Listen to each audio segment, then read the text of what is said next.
6-0 here at beautiful, really, Olympia Park in Wellington. We affectionately call it Bulldog Field at Olympia Park. Do you? Yes. Now, will you play most of your home games here this season? About half of them. We have only one more home game left. We played a preseason home game. Our week 1 home game, as we know, got flooded out basically. Right. Of course, this is this being a home game, and then on October the 17th, we are going to be playing Keswick Christian, which is going to be senior night, which is interesting. Of course, dealing with QrtC Freeman, who is our female. Right. She is our only senior, so she'll be honored that night. And that game is going to probably be played over at the Wellington Rec Center. And we've got even more penalties coming here. Hey, 3rd and 25, 3rd and 30. This is turning into a flag fest, and it's interesting that you mentioned QrtC. Well, we haven't talked about her yet because we haven't seen the defense on the field yet. That's right. And we haven't seen Village Academy's offense yet. And we got 5:25 to go here in the first quarter. So now, on 3rd and about a quarter of a mile, back is Lance. He's going to complete the pass in the right flat there to Keon Berry. And we've got another flag. Has a block in the back. I wasn't sure, I didn't quite get the number, but it definitely was a block in the back, so that's going to go back. And I would imagine that Coach Berry is going to have some words with his players on the sideline. Perhaps once the offense gets off the field, he may have a few words for them about all these penalties, because we've had about 6 in a row here now. I'll tell you what, if this were a rainy night, these officials would be having to wash their flags after the game. All right. Yeah, guys, let's not get too officious here. Remember, these are young teams. Give them a little bit of a break. Oh, me.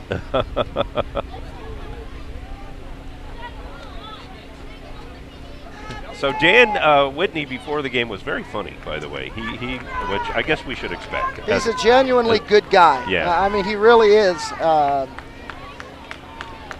He really is. The proverbial good old boy. Yeah. And fame and fortune has not gone to his head. I mean that. And we've had several conversations. He's given me his cell phone. I've called him on the phone just randomly, and he's just been as gracious to me. And now we've got a timeout on the field. After all these penalties, once again, now it's timeout. Well, we've had plenty of time to talk, haven't we? Which is a good thing. Yeah. So, and I remember Dan from years ago. I used to live near the Comedy Corner in West Palm Beach. Yeah. And Dan was introducing acts at the Comedy Corner, and look how far he has come since then. Absolutely. I picked him up at the airport, and we were driving by downtown, and we went by a big old building near the airport. I'm not sure what it was, but he said, hey, I used to do my first gigs in there. And he said, that Denny's restaurant right down there on Belvedere. Right. I wrote my first jokes that's funny. right there, and so. Hey, listen, John, I think we got Rick Blackwell down on the sideline. Yeah, and that's Coach McLaughlin down there. He's got a special guest down there. Hey. Rick, how you doing? You guys haven't had a football team before, but you've always had cheerleaders over at Berean, right? Yes, we have. I was once one back in the day when I graduated in 2004. Well, what's that like? Because obviously you've done the cheering for the basketball games, but now you're doing cheering for the football game, so that's kind of a new thing for you guys. It is a very new thing. Our first game was a little weird for us. We didn't really know what to do and how it was going to be, the excitement, and now we have learned our lessons, and we are here, and we are just so excited. It's so much more fun because there's so much more people here. It's great. All right, let's watch this 3rd down play. Looks like we got a pass pattern over here to the sidelines. It's going to be about a country mile short of the first down, but that doesn't stop Shauna from cheering. So as a cheerleading coach, what was that one movie a while back? Bring It On? Bring It On. Is it like that? I mean, the girls are so enthusiastic, and it's just so much fun. But what do you try to really instill in the girls as far as cheerleading and sportsmanship and athleticism and exercise? Well, at our school, cheerleading runs a lot of stuff. They are really working to make them the leaders on campus and the leaders of not only just the school but also here out on the field, getting the crowd pumped up, and it's a big deal. We run our pep rallies, we run a lot of stuff like student council would run, and so we are just trying to really make them leaders, get the crowd involved, and show them what it's like to really be in charge of an event type of thing. Congratulations. We're going to get some shot of your cheerleaders in just a little bit. In the meantime, Shauna, thank you so much. It's nice to meet you, and congratulations with the team. And we just had a little 4th down play, fake punt, but Berean up on top on the scoreboard. So thanks a lot, Chana. Dano, back to you. Thank you, Rick. And young Jonathan Ilardo almost pulled that off. A fake punt there on 4th and a mile. Well, the pass was a little off. I blame that on his mother. You know, he gets that part from his mom.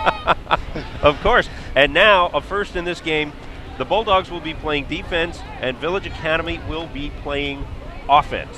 Yes, hey, 3:59 left, first quarter. Right, so leading the offense for the Tigers is Larry Brim. Larry Brim, and he's going to start from the shotgun. A high snap, but he gets a handoff over the right side, but Dontrell Dalton will not get very far with it. Like I said, these guys look like they were all business early, right before the game, and let's see just how serious they are. I'm sure they're going to struggle a little bit as they're a young team as well, but they have had a pretty impressive going so far this season as a JV team. They are a junior varsity team. They're 2-1. They beat LaBelle 18-10. LaBelle's been around for quite some time, and they lost to Pahokee 12-0. And I think the Blue Devils out there may have won a few state championships over the years, and then their other win was over Benjamin in a forfeit. All right, 2nd down and 10. Around the right side, the pitch is going to go out. That's Dalton again, and he's going to be stuffed right at the line of scrimmage. So far, the Bulldog defense is proving to be very up to the task here. Last week, we went the whole first quarter and did not give up a positive yard on the defensive side. First 3 plays, 2 of the first 3 plays were for sacks and loss of yardage, and went the whole first quarter and did not give up 1 positive yard. Now, Coach Barry, he being the head coach, but he is also the defensive coordinator, and so obviously he's bringing some of those schemes that they used back at the U. Right, and, right. And now that she is out there, I guess we should talk about her. Look, Carissa Freeman is not. This is not some kind of publicity stunt or anything. She is a starting defensive tackle. I wouldn't want to be tackled by her. Yeah, no, she really is. Yeah, she's not just a cream puff out there kind of thing. She's legit. All right, so let's see on 3rd and 10, under pressure, deep pass here. Oh, and almost a catch there. The defensive coverage overran the throw. It was a shorter throw, and the receiver came back to try to get it. However, not quite to be. So a good effort there by the Tigers offense. But it is 4th down, and looks like, and I say looks like, they're going to have to punt because we're not quite sure what to expect with the kicking game so far. The kicking game has been a bit of a surprise. Well, you know, we want everybody to get their money's worth. That's right. We've got an onside kick that was recovered. Missed field goal. We have a missed field goal. Yeah. We've got a couple of squibby other kicks. And now it looks like we are going to have a punt here. But let's see. And an interesting formation here. No, Steve Spurrier is not the coach. Wow. But it looks... Somebody's got to snap the ball. This ought to be interesting to see how the ball gets back without a center. And I think there's a little bit of confusion here. Here comes number 3 out on the field sheepishly, no doubt. And Village Academy had to burn a timeout there for that one. So, you know, sometimes you can out-trick yourself. And remember the opening kickoff when Village was about to kick off, and they tried a little surprise move there and overran the football and got a penalty for their efforts. Well, you know, they do say, and you know this is true as well, that special teams really makes it can be a deciding factor. I know Bobby Bowden. You know Bobby Bowden. Very well. Yeah, Florida State grad you are. I know he says the last thing he works on before any game to call special is special teams. And we've seen it time and again where special teams can really change the game, without a doubt. Yeah. And as a matter of fact, at the last FSU game, their special teams really is what made the difference in their win over Colorado. I don't know if it's going to be enough for them against Miami tomorrow, but we shall see. It's not. Should be a good game. It won't be. Okay.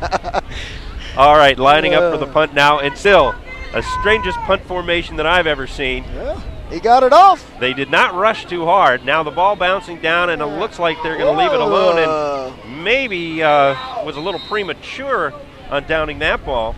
That was Larry Brim.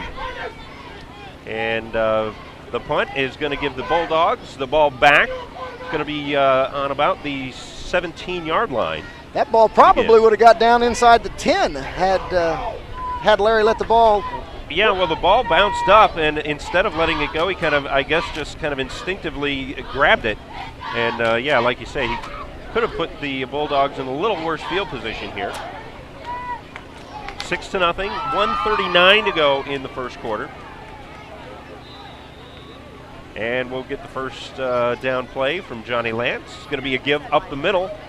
A little scrum going on, and breaking free around the left side is Ryan Bassaraw, and Bassaraw takes it past the 40-yard line. Looks like at about the 42.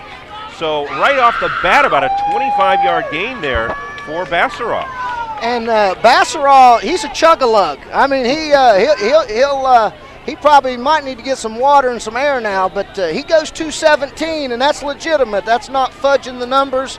You know, we put him on the scale and measured him, and it is what it is. So, and he legitimately is 217, and pretty big boy. Good boy too. And right now, John, we've got an injured player on the field for Village Academy, and no one was coming up to help him very much, but now they are. Looks like he may have. It looked to me like he might have a cramp. Cramp, yes. Which, the pregame ceremonies went a little bit long. The teams did get a little more time to warm up after that, but maybe just doesn't have enough water in him. Yeah, we dealt with, and both these teams are young. So in preparation to play football, a lot of them don't have that savvy to prepare to play because they're so excited. Right. They forget to hydrate. I know. After about our second game, we started having several guys start drinking a little bit of pickle juice and that kind of thing, and making sure they hydrate early in the week as well. That was Devontae Robinson. He looks like he's going to be okay. Again, it looks like just a cramp. So now 1st and 10, and it looks like movement by the defensive line this time. So it looks like that penalty will probably go Berean Christian's way, and it did. Looks like Darius Henry was guilty of the infraction. Yeah, they'll march it off. So it'll be 1st and 5 now.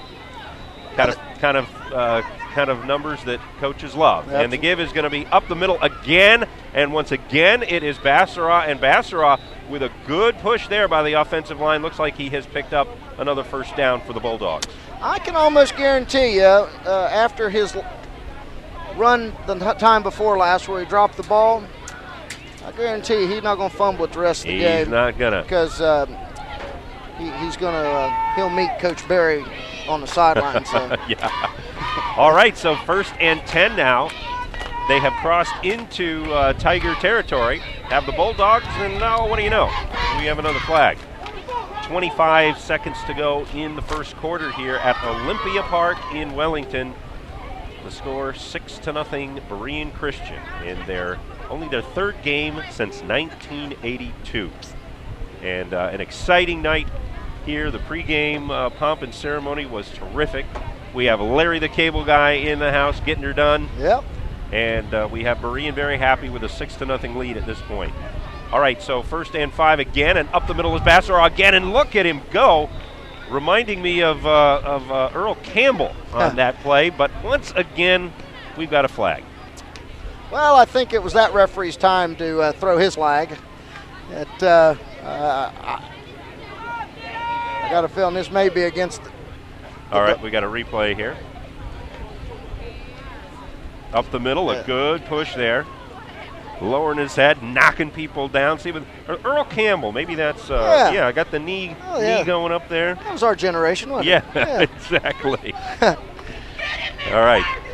So looks that like the penalty looks like it was against the Tigers, and the Dogs are declining it. And the Dogs are scratching on the door here. They're getting into inside now the 35-yard line, and time runs out there. That is the end of the first quarter. You are watching Palm Beach County Friday Night Football, brought to you by the Berean Christian School and the Palm Beach County Sheriff's Office. We'll be back with second quarter action right after this.